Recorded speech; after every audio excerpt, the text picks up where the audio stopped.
ದಶ ಮಹಾವಿದ್ಯೆ. ಇದು ಕಾಳಿದೇವಿಯ 10 ರೂಪ. ಇಲ್ಲಿ ನಾವು ಹೇಗೆ ಈ 10 ಮಹಾವಿದ್ಯೆಗಳಲ್ಲಿ ಯಾವ ವಿದ್ಯೆ ನಮಗೋಸ್ಕರ ಇದೆ ಅಂತ ಪತ್ತೆ ಹಚ್ಚೋದು. ಪತ್ತೆ ಹಚ್ಚೋಕ್ಕಿಂತ ಮುಂಚೆ ಒಂದು ವಿಚಾರನ ನಾವು ಸ್ಪಷ್ಟವಾಗಿ ಅರ್ಥ ಮಾಡ್ಕೋಬೋದು. ನಾವು ದೇವಿಯನ್ನು ಆಯ್ಕೆ ಮಾಡ್ತಾ ಇಲ್ಲ, ದೇವಿ ನಮ್ಮನ್ನು ಆಯ್ಕೆ ಮಾಡ್ಕೊಳ್ತಾಳೆ. ದೇವಿ ಹತ್ರ ಭಕ್ತರ ಕಮ್ಮಿ ಏನಿಲ್ಲ. ಯಾವುದಾದರೂ ಒಂದಲ್ಲ ಒಂದು ಕಾರಣದಿಂದ ನಮ್ಮನ್ನು ಆಯ್ಕೆ ಮಾಡ್ಕೊಂಡಿದ್ದಾಳೆ. ಅದು ನೀವು ಪೂರ್ವ ಜನ್ಮದಲ್ಲಿ ದೇವಿ ಸಾಧನೆ ಮಾಡ್ತಾ ಅದು ಅರ್ಧಕ್ಕೆ ನಿಂತಿರಬಹುದು. ಈ ಜನ್ಮದಲ್ಲಿ ಅದು ಪೂರ್ತಿಯಾಗಲಿ ಅಂತ ನಿಮ್ಮನ್ನು ಆಯ್ಕೆ ಮಾಡ್ಕೊಂಡಿರ್ಬೋದು. ಎರಡನೇ ಕಾರಣ ಏನಿರ್ಬೋದು ಅಂದರೆ ದೇವಿಯ 10 ರೂಪ ಏನಿದೆ ಅದು ನಮ್ಮ ಜೀವನದ 10 ಹಂತ ಅದನ್ನು ತೋರಿಸ್ತದೆ. ನಾವೀಗ ಯಾವ ಹಂತದಲ್ಲಿ ಸಿಕ್ಕಾಕೊಂಡಿದ್ದೀವೋ, ಯಾವ ಪರಿಸ್ಥಿತಿಯಲ್ಲಿ ಸಿಕ್ಕಾಕೊಂಡಿದ್ದೀವೋ ಅದರಿಂದ ಹೊರಬರಲಿಕ್ಕೆ ಒಂದು ಪರ್ಟಿಕ್ಯುಲರ್ ಶಕ್ತಿಯ ಅವಶ್ಯಕತೆ ಇದೆ. ಎಷ್ಟೋ ಜನ ಒಂದು ಕೆಲಸದಲ್ಲಿ ಅಂದರೆ ಆ ಕೆಲಸ ಬಿಡಲಿಕ್ಕೂ ಆಗದೆ ಮಾಡಲಿಕ್ಕೂ ಆಗದೆ ಟಾರ್ಚರ್ ಸಹಿಸ್ಕೊಳ್ತಾ ಇರ್ಬೋದು. ಯಾರೋ ಸಾಲದಲ್ಲಿ ಸಿಕ್ಕಿ ವಿಲ ಒದ್ದಾಡ್ತಿರ್ಬೋದು, ಯಾರೋ ಆಸ್ಪತ್ರೆಯಲ್ಲಿ, ಯಾರೋ ಕೋರ್ಟ್ ಕೇಸಲ್ಲಿ, ಯಾರೋ ಸಂಬಂಧದಲ್ಲಿ ನೋವು ಅನುಭವಿಸ್ತಿರ್ಬೋದು. ನಾನಾ ಕಾರಣ ಇರ್ಬೋದು. ನಾವೇನೋ ನಿಸ್ಸಹಾಯಕರಾಗಿ ಬೇರೆ ದಾರಿ ಇಲ್ಲದೆ ಹೆಲ್ಪ್ಲೆಸ್ ಆಗಿ ದೇವಿಗೆ ಶರಣಾಗ್ತೀವಿ. ಆವಾಗ ದೇವಿ ನಮಗೆ ಸಿಗ್ನಲ್ ಕೊಡ್ತಾಳೆ, ನಾನು ಈ ರೂಪ ನಿನಗೋಸ್ಕರ ಕಳಿಸ್ತಾ ಇದ್ದೀನಿ ಅಂತ ಆಶೀರ್ವಾದ ಮಾಡ್ತಾಳೆ. ಆ ಸಿಗ್ನಲ್ ಈಗ ಈ ವಿಡಿಯೋ ನೀವು ನೋಡ್ತಾ ಇದ್ದೀರಾ ಅಂದರೆ ಮೋಸ್ಟ್ಲಿ ನಿಮಗೆ ಆ ಸಿಗ್ನಲ್ ಈ ವಿಡಿಯೋ ಮೂಲಕನೇ ಸಿಗಬಹುದು. ಏನು ಗೊತ್ತಾ, ಈ ವಿದ್ಯೆಗಳೇನಿದೆ ಇವೆಲ್ಲ ಸ್ಪೆಷಲಿಸ್ಟ್ ಇದ್ದಾಗೆ. ನಾವು ಸರಸ್ವತಿ ದೇವಿ ಹತ್ರ ಹೋಗ್ಬಿಟ್ಟು ದುಡ್ಡು ಕೊಡು ಅಂದರೆ ಆ ದೇವಿ ಕೊಡಲ್ಲ, ಯಾಕಂದರೆ ಅದರ ಡಿಪಾರ್ಟ್ಮೆಂಟ್ ಅಲ್ಲ ಅದು. ನಾವು ಲಕ್ಷ್ಮಿ ಹತ್ರ ಹೋಗ್ಬಿಟ್ಟು ವಿದ್ಯಾ ಬುದ್ಧಿ ಕೊಡು ಅಂದರೆ ಕೊಡಲ್ಲ, ಅದರ ಡಿಪಾರ್ಟ್ಮೆಂಟ್ ಬೇರೆ. ಹಾಗೆ ಈಗ ನಾವು ಯಾವ ಪರಿಸ್ಥಿತಿಯಲ್ಲಿ ಸಿಕ್ಕಾಕೊಂಡಿದ್ದೀವೋ, ಹೊರಗಡೆ ಬರಲಿಕ್ಕಾಗದೆ ಒದ್ದಾಡ್ತಿದ್ದೀವೋ, ಅಲ್ಲಿ ಯಾವ ದೇವಿ ಯಾವ ವಿದ್ಯೆ ಕೆಲಸ ಮಾಡ್ತದೆ, ಯಾವುದಕ್ಕೆ ನಾನು ಆರಾಧನೆ ಮಾಡಬೇಕು ಅನ್ನೋದು ನಮಗೆ ಗೊತ್ತಿರಬೇಕು. ಏನಾಗಿದೆ ಅಂದರೆ ಈ ಮಹಾವಿದ್ಯೆಗಳು ತಂತ್ರ ಅಂತ ಇದ್ರ ಜನ ಸಹವಾಸಕ್ಕೆ ಹೋಗಲ್ಲ, ಇದು ನಮಗಲ್ಲಪ್ಪ ಅನ್ಕೋತಾರೆ. ಇಲ್ಲಿ ತಂತ್ರ ಅಂದರೆ ಒಂದು ಟೆಕ್ನಿಕ್, ಯಾವುದೇ ಒಂದು ಕೆಲಸ ಮಾಡಲಿಕ್ಕೆ ಬೇಕಾದಂಥ ಒಂದು ಕ್ರಮ. ಇದನ್ನು ನಮ್ಮಿಂದ ಗುಪ್ತವಾಗಿಡಲಾಗಿದೆ, ಇದನ್ನು ರಹಸ್ಯವಾಗಿ ಇಡಲಾಗಿದೆ. ಒಂದು ಕಡೆ ಇದು ಹೊರಗಡೆ ಬಂದರೆ ನಮ್ಮ ಹತ್ರ ಯಾರು ಬರ್ತಾರೆ ಅನ್ನೋ ಒಂದು ವಿಚಾರನೂ ಇರ್ಬೋದು. ಎರಡನೇದಾಗಿ ಈ ಸಣ್ಣ ಮಕ್ಕಳ ಕೈಯಲ್ಲಿ ಹೈ ವೋಲ್ಟೇಜ್ ಕರೆಂಟನ್ನು ವೈರ್ ಕೊಟ್ಟರೆ ಏನಾಗುತ್ತೆ, ಅವರು ತಮ್ಮನ್ನು ಹಾನಿ ಮಾಡ್ಕೋಬೋದು ಅಥವಾ ಬೇರೆಯವರನ್ನು ಹಾನಿ ಮಾಡ್ಬೋದು, ಅವಘಡ ಆಗ್ಬೋದು. ಯಾಕಂದರೆ ಈ ಶಕ್ತಿನ ಹಿಡ್ಕೊಳ್ಳಿಕ್ಕೆ, ಈ ಶಕ್ತಿನ ಸಾಧಿಸಬೇಕು ಅಂದರೆ ಗುಂಡಿಗೆ ಇರಬೇಕು. ಈಗ ನಾವು ಯಾವ ವಿದ್ಯೆ ಯಾವುದಕ್ಕೆ ಅನ್ನೋದನ್ನು ನೋಡೋಣ. ಎಷ್ಟೋ ಸಲ ದೇವಿಯ ಎನರ್ಜಿ ಏನಿದೆ ಅದು ಸಂಕಟದ ರೂಪದಲ್ಲಿ ಬರ್ತದೆ, ನೋವಾಗೋ ರೀತಿ, ಹೃದಯ ಒಡೆದೋಗೋ ರೀತಿ ಬರ್ತದೆ. ಯಾಕಂದರೆ ಇದು ಉಗ್ರ ಎನರ್ಜಿ. ಹಾಗಾಗಿ ಸೌಮ್ಯ ರೂಪದಲ್ಲಿ ಜಾಸ್ತಿ ಬರಲ್ಲ, ಅಪರೂಪ. ಭಯ ದೇವಿಯ ಎನರ್ಜಿ ಅದು ಬಂದಾಗ ನಮ್ಮ ಜೀವನದಲ್ಲಿ ಭೂಕಂಪ, ಬಿರುಗಾಳಿನೇ ಎದ್ದೇಳುತ್ತೆ. ನಾವು ಹೆದರ್ತೀವಿ, ಅಯ್ಯೋಯ್ಯೋ ಮುಂಜಿನ ಥರ ಇದ್ಬಿಟ್ರೆ ಸಾಕಪ್ಪ ಅನ್ಕೊಬಿಡ್ತೀವಿ. ದೇವಿ ಮತ್ತೆ ನಮಗೆ ಮುಂಚೆ ಇರೋ ಪೊಸಿಷನಿಗೆ ಕಳಿಸ್ಬಿಡ್ತಾಳೆ. ಯಾಕಂದರೆ ನಾವು ಬದಲಾವಣೆ ಸ್ವೀಕರಿಸಲಿಕ್ಕೆ ತಯಾರಾಗಿರಲ್ಲ. ನೀವು ನಿಮ್ಮ ಜೀವನನ ನೋಡಿ ಅರ್ಥ ಮಾಡ್ಕೊಳ್ಬೇಕು, ತಾಯಿ ಏನು ಸಂಕೇತ ಕೊಡ್ತಾ ಇದ್ದಾಳೆ. ಏನು ಗೊತ್ತಾ, ಹೊಸದೇನಾದರೂ ಒಂದು ಕ್ರಿಯೇಟ್ ಆಗಬೇಕು ಅಂದರೆ ಹಳೇದು ಧ್ವಂಸ ಆಗಬೇಕಾಗತ್ತೆ. ಅದು ನಮಗೆ ಅರ್ಥ ಆಗಲ್ಲ. ಯಾಕಂದರೆ ಒಂದು ಬಾಗಿಲು ಮುಚ್ಚಿದ್ರೆ ಇನ್ನೊಂದು ಬಾಗಿಲು ಓಪನ್ ಆಗುತ್ತೆ. ನನಗೋಸ್ಕರ ಏನೋ ಒಂದು ಹೊಸದು, ನಾನು ಯಾವುದಕ್ಕೆ ತಯಾರಾಗಿದ್ದೀನೋ ಅದು ನನಗೋಸ್ಕರನೇ ಬರಲಿಕ್ಕೆ ತಯಾರಾಗಿದೆ. ಅದನ್ನು ಅರ್ಥ ಮಾಡ್ಕೋಬೇಕು. ನಿಮ್ಮ ಜೀವನದಲ್ಲಿ ಈಗ ಯಾವ ಪರಿಸ್ಥಿತಿಯಲ್ಲಿ ಏನು ನಡೀತಾ ಇದೆ ಅದು ನಿಮ್ಗೆ ಗೊತ್ತಿರುತ್ತೆ. ದೇವಿ ಏನು ಸಂಕೇತ ಕೊಡ್ತಾ ಇದ್ದಾಳೆ ಅದನ್ನು ನೀವು ಅರ್ಥ ಮಾಡ್ಕೋಬೇಕು.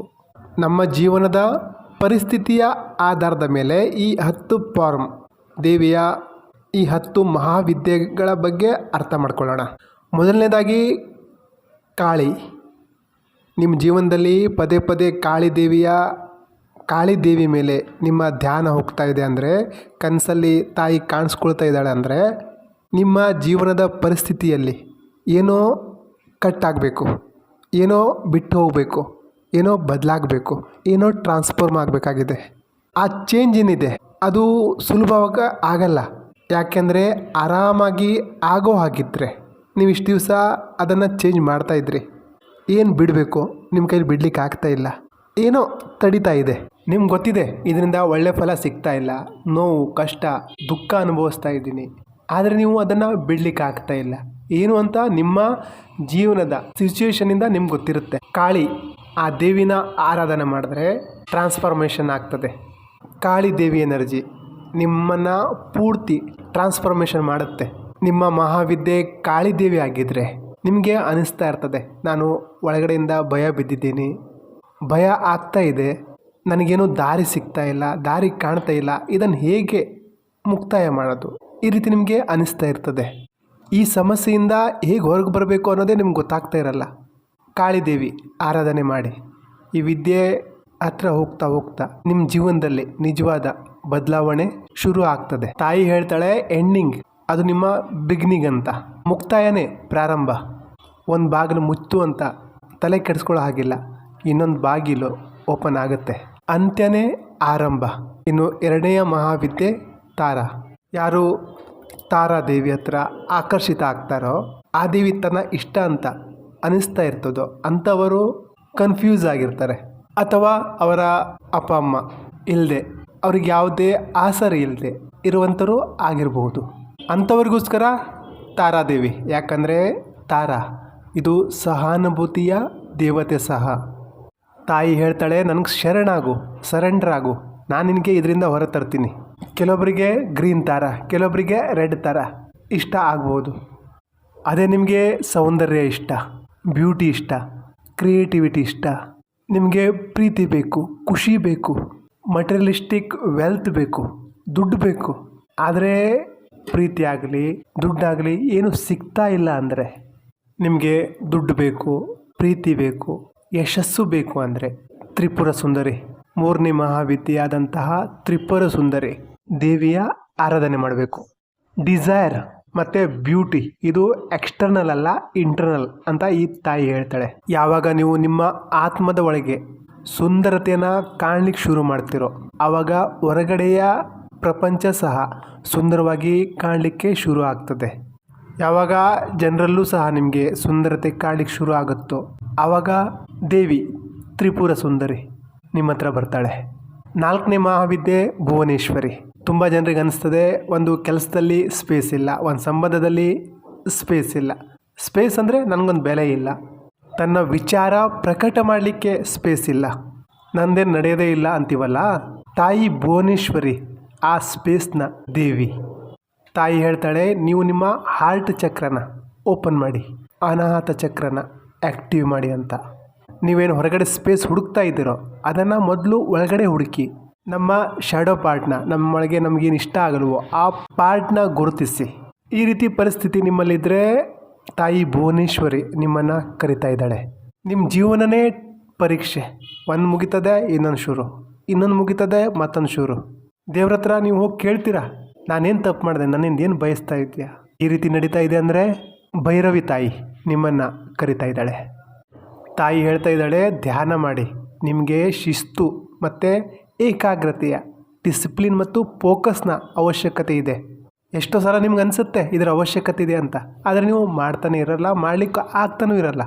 ಭೈರವಿ ದೇವಿನ ಆರಾಧಿಸಿ, ಯಾಕಂದರೆ ಅದರ ಎಲಿಮೆಂಟ್ ಫೈರ್, ಬೆಂಕಿ, ಫೋಕಸ್, ಶಿಸ್ತು. ಆ ದೇವಿ ನಿಮ್ಮನ್ನು ಇದರಿಂದ ಹೊರಗಡೆ ಹಾಕಬಲ್ಲಳು.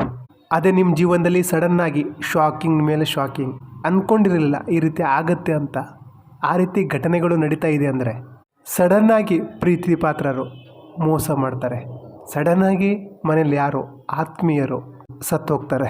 ಎಷ್ಟು ಅಕಸ್ಮಾತ್ ಆಗುತ್ತಂದರೆ ನಿಮಗೆ ಅರ್ಗಿಸ್ಕೊಳ್ಳಿಕ್ಕೂ ಆಗಲ್ಲ ಏನಾಯಿತು ಅಂತ.